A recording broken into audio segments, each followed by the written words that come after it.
Hi hello அனைவருக்கும் அன்பான வணக்கங்கள். பாருங்கள், எங்கள் அம்மா வீட்டு தோட்டத்துக்கு தான் வந்திருக்கோம். பாருங்கள், முருங்கைக்கீரை எப்படி செழிப்பாக வளர்ந்துட்டுருக்கு பாருங்கள். நல்லா பச்சை பசேல்னு நல்லா இருக்குது பாருங்கள். அதுதான் நம்ம எங்கள் அம்மா வீட்டு தோட்டத்தில் என்னென்ன செடி இருக்குது அதுதான் நம்ம பார்க்க போகிறோம்.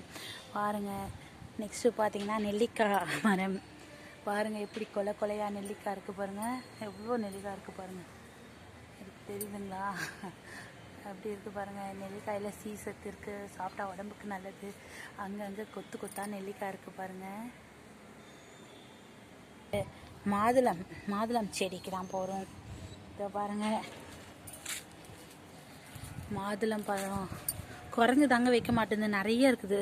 இதை பாருங்கள், காய் வச்சுருக்கு பாருங்கள், நல்லா பெருசாக இருக்குது. இதை பாருங்கள், இது பெருசாக இருக்குது பாருங்கள், தெரியுதுங்களா? நல்லா இருக்குது பாருங்கள். ஆனால் குரங்குங்கெல்லாம் வைக்க மாட்டேங்குது. நிறையா பிஞ்சு வச்சுருக்கு, பூ வச்சுருக்கு, நல்லாயிருக்கு. நல்லா கொத்து கொத்தாக இருக்குது பாருங்கள், தெரியுதுங்களா? ஃபுல்லாகவே காய்ங்க தான். மாதுளம்பழம் யாருக்கு பிடிக்கும் மாதுளம்பழம்னு கமெண்ட் பாக்ஸில் கமெண்ட் பண்ணுங்கள். ஓகேங்களா? இது கவர் கட்டி விட்டுருக்காங்க. ஒருத்தவங்க சொன்னாங்களாம், குரங்கு வந்து விட மாட்டேதுன்னு சொன்னேன் இல்லையா? ஆனால் இது மாதிரி கவர் கட்டி விட்டுட்டா குரங்கு ஒன்றும் பண்ணாது அப்படின்னு சொல்லிட்டு சொன்னாங்களாம். அதனால் எங்கள் அண்ணி ஐடியா பண்ணி கவர் கட்டி விட்டுருக்காங்க. சப்போட்டா மரம், இது பாருங்கள், காய் இருக்குது பாருங்கள், தெரியுதா? சப்போட்டா இருக்குது. அது மேலே ஒரு 2 இருக்குது. இதில் தெரியுதா? நான் இதெல்லாம் இது இருக்குது பாருங்கள், தெரியுதா? அது இருக்குது பாருங்கள், அதான் சப்போட்டா மரம்.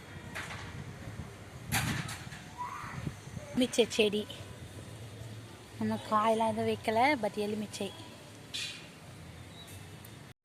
இந்த கரிசலாங்கண்ணி, அதாவது காசலைக்கீரை, அது பச்சை மிளகா. இதை பாருங்கள், பச்சை மிளகா வந்துருக்கு பாருங்கள். இதெல்லாம் காஞ்ச மிளகா விட்டுருக்காங்க போல். பாருங்கள், அதான் உப்பு வச்சுருக்காங்க. அதான் உங்கள் வீட்டு தோட்டத்தில் என்னென்ன செடி இருக்குதுன்னு கமெண்ட் பாக்ஸில் கமெண்ட் பண்ணுங்கள். உங்களுக்கு